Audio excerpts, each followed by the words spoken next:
La Turquie a un problème tout clairement avec des établissements installés en Turquie qui enseignent des programmes étrangers, français pour ce qui concerne la France, mais il y a aussi un problème qui se présente avec l'Allemagne, avec l'Autriche, avec d'autres pays également. Pourquoi la France plus en particulier? Parce que nous avons deux établissements qui sont importants, qui ont tous les deux plus de 1000, pour Istanbul, près de 1500 élèves, et que donc c'est une chose qui se voit beaucoup plus, d'autant plus que, entre les deux pays, l'ambiance n'est pas idéale, les relations ont déjà été meilleures de par le passé, et que donc réagir au niveau de l'opinion publique turque qu'il faut rassurer. Le discours du gouvernement est un peu nationaliste et teinté de religiosité, donc avoir des établissements qui enseignent sur des programmes étrangers et à des élèves, pour beaucoup d'entre eux turcs, 80% d'ailleurs de nos élèves dans les établissements AEFE en Turquie sont turcs ou binationaux, donc turcs en Turquie. Ça leur pose un petit problème et c'est du pain béni pour le discours nationaliste, tant dans la presse que sur les réseaux sociaux. Très concrètement, quelles sont les demandes du gouvernement turc? Ce que dit la Turquie, c'est qu'elle veut une autonomie éducative dans son propre pays, c'est-à-dire avoir un droit de regard et maîtriser, valider au moins les programmes qui sont enseignés sur son territoire en direction d'enfants turcs. Ils ont laissé glisser jusqu'à présent et là, ils se réveillent d'une manière un peu brutale et rapide, en direction effectivement essentiellement des écoles françaises, mais aussi allemandes, je vous disais, et autrichiennes, et en poussant l'exigence très haut, très vite. Donc les familles ont été surprises en plein repos estival. On leur dit vous ne pouvez plus accéder pour un certain nombre d'enfants aux établissements, etc. Obligation de scolarisation dans un établissement turc, d'un établissement du ministère de l'Éducation nationale turc. Et donc, à partir de cette rentrée, les élèves turcs ne peuvent plus s'inscrire dans les écoles françaises pour être scolarisés en Turquie. Voilà. Alors, ce qui se passe, c'est que ceux qui y sont sur des cycles entiers peuvent y rester et terminer leur cycle.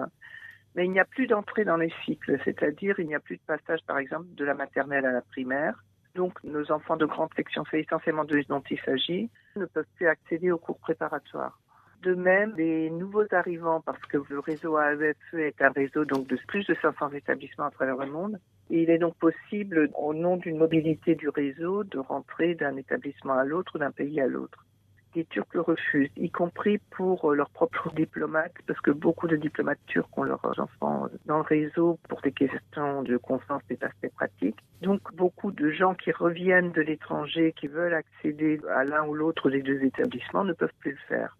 De même, les franco-turcs qui viennent s'établir en Turquie, parce qu'il y en a beaucoup, ne peuvent plus rentrer dans les établissements français. Donc il faut être soit français ou uniquement de nationalité tierce. C'est-à-dire un Allemand pourra s'inscrire s'il le souhaite, il y a des écoles allemandes, mais un Américain pourra s'inscrire, un Belge pourra s'inscrire, mais un Franco-Turc non. Ici, ils sont turcs.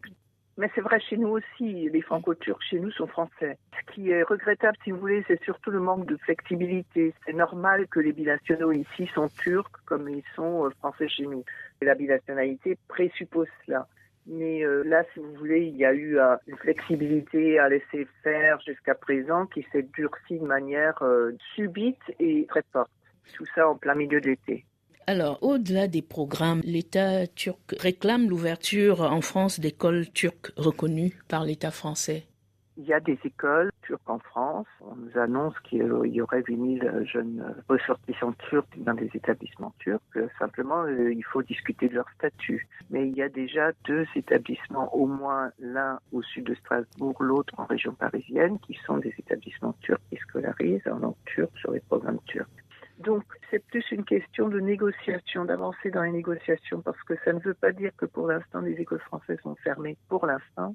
Si les pourparlers qui continuent entre les deux ministères, parce que là, il s'agit essentiellement de pourparlers de très haut niveau diplomatique entre les ministères des Affaires étrangères et les ministères des Éducations nationales des deux pays, si les pourparlers aboutissent, il n'est pas exclu qu'on trouve un accord en fonction duquel il y aurait des cours de turc dans les établissements français en Turquie, qu'il y aurait un certain nombre de concessions, entre guillemets, qui seraient faites, c'est-à-dire des cours de turc seraient faits par des enseignants turcs mis à disposition par le ministère de l'Éducation nationale turque, qui n'est pas le cas pour l'instant. Donc, les négociations sont difficiles, mais il n'est pas exclu qu'elles aboutissent. Donc, pour l'instant, nous sommes en situation d'attente et nous espérons véritablement que des deux côtés, ça puisse avancer et avancer vite. On a quand même 350 enfants qui ne sont pas scolarisés à l'heure actuelle entre Ankara et Istanbul. Alors, beaucoup d'élèves ne sont toujours pas scolarisés, comme vous dites, et il y en a beaucoup d'autres encore qui ont dû rentrer en France. Pas beaucoup, mais un certain nombre, oui, effectivement. Les services de l'ambassade ont été très proactifs et réactifs. En plein milieu de l'été, ça a été très apprécié par non seulement les élus, mais surtout aussi par les familles concernées. Pas que françaises d'ailleurs, parce qu'il y a beaucoup de familles turques aussi qui avaient fait le choix d'une éducation étrangère, en l'occurrence française, pour leurs enfants. Nos diplomates et nos hauts fonctionnaires ont été très, très réactifs. Et on leur a proposé à ces familles-là donc un certain nombre de voies alternatives. La question c'est, ce sont souvent des familles établies ici au long cours, des familles turques tout court, ou avec des fratries qui sont déjà dans les établissements. Donc il ne s'agit pas ni de déménager, ni de déscolariser d'autres enfants. Et en attendant le résultat des poursuites des négociations, donc il leur a été mis à disposition des alternatives dans d'autres établissements qui sont des établissements turcs. Et notamment pour les boursiers, la EFE serait prête à assurer les bourses d'une manière tout à fait exceptionnelle et provisoire pour que les familles boursières ne soient pas impactées puisque, comme vous le savez, les écoles à l'étranger sont payantes. L'AEFE, l'Agence pour l'enseignement français à l'étranger, est donc prête à reconduire les bourses dans ces établissements-là en dehors des lycées français. Oui, mais d'une manière très exceptionnelle parce que sinon ça ouvre la boîte à Pandore, vous pensez bien. Donc d'une manière très très exceptionnelle et ponctuelle. C'est juste pour aider ces familles. Elles ne sont pas très très nombreuses, mais elles existent quand même. Et ce sont des familles françaises, pas forcément très aisées puisqu'elles peuvent prétendre bourse. Et pour assurer la scolarité de ces enfants-là, donc la UFE fait ce geste-là. L'État turc a fait cette demande au mois de juillet, bien sûr Oui. en pleine période estivale. Au hasard aussi, au moment où nous n'avions pas de gouvernement et puis en pleine période électorale pour les législatives pour ce qui concerne la France. On aurait pu avoir un traitement exceptionnel, anticiper cette gêne pour les élèves à la rentrée pour permettre aux enfants de ne pas se retrouver à la rue, entre guillemets. Oui, je suis bien d'accord avec vous. La question, c'est qu'on est en pleine période estivale. La question, c'est que du côté français, il y a une instabilité politique pour l'instant, c'est-à-dire que vous n'avez pas un interlocuteur désigné, du moins d'un point de vue politique, puisque après la haute diplomatie négocie, continue à faire avancer les dossiers. Le problème, c'est qu'il leur faut un mandat politique. Tant qu'il n'y a pas de mandat politique, c'est un peu compliqué au-delà d'un certain niveau. Et puis, les Turcs ont donné quelques sonnettes d'alarme, mais ils le font depuis plusieurs années. La question, ce serait pourquoi n'avons-nous pas réagi ou anticipé auparavant? Et là, ça fait un petit moment que le gouvernement turc fait comprendre, et aux Allemands aussi, d'ailleurs, il ne s'agit pas uniquement d'un problème français. Le Pakistan aussi a des problèmes. Qu'il faut peut-être régulariser les choses et que personne n'était très pressé. Alors là, ils ont fait monter la pression d'une manière très virulente, très forte et très rapidement.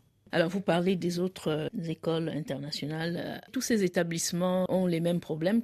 Non, parce que nos écoles AEFE ne sont pas des écoles internationales. Les écoles internationales, ce sont des écoles que ne peuvent fréquenter que des ressortissants étrangers, donc pas de Turcs, et qui valident sur des diplômes internationaux. Alors que là, c'est un diplôme français, l'AEFE. Donc la France n'a pas d'école internationale.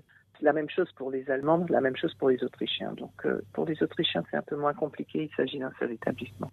Tout dépend des statuts des établissements qui enseignent en langue étrangère, parce que nous avons beaucoup de lycées turcs, mais qui enseignent en français, en grande partie, sur des programmes turcs. Par exemple, le fleuron, c'est Galatasaray, mais il y a aussi un certain nombre d'écoles, soit essentiellement congrégationnistes, soit liées à des fondations. Donc, vous avez ce type d'établissements qui sont d'ailleurs très fréquentés. Je crois qu'il y a quelque chose comme 5000 élèves, mais là, du coup, essentiellement turcs, puisqu'ils rentrent dans le système d'éducation turc. Mais une grande partie de l'enseignement est fait en français. Et quand ils arrivent au niveau bac, ils parlent un français tout à fait courant et à peu près similaire à celui que peuvent produire les établissements AEFE. Dans quel état d'esprit sont les parents impactés aujourd'hui en Turquie par cette décision, Marie Roscoro? Il faut se mettre à la place des familles, surtout qu'il s'agit d'enfants, pour un grand nombre d'entre eux, qui rentrent en CP. C'est-à-dire que ces petits-là, souvent ils ont été en grande section de maternelle l'un des deux établissements, soit Pierre Loti à Istanbul, soit Charles de Gaulle à Ankara. Parfois, ils ont des grands frères ou des grandes sœurs qui sont déjà dans des classes supérieures. C'est des enfants qu'on a préparés à l'école primaire, on leur a dit qu'ils allaient aller à la grande école. Les parents ont été très motivés aussi sur ce projet éducatif et en plein été, on leur dit « mais non, c'est fini pour vous ». Ça produit quand même dans la communauté un grand choc émotionnel, les familles qui paniquent. Effectivement, pour un nombre d'entre elles sont rentrées en France, mais pas toutes, parce que la majorité est quand même établie ici au long cours avec des emplois, de la famille. Donc tout le monde ne peut pas se prendre, pour beaucoup d'entre eux, un billet retour et rentrer en France. Ça a quand même créé un grand traumatisme dans la communauté, essentiellement française bien sûr, mais aussi francophone. Et ça, il faut saisir cette dimension-là, parce que bon, les enfants, c'est une chose, les parents sont quand même durablement traumatisés.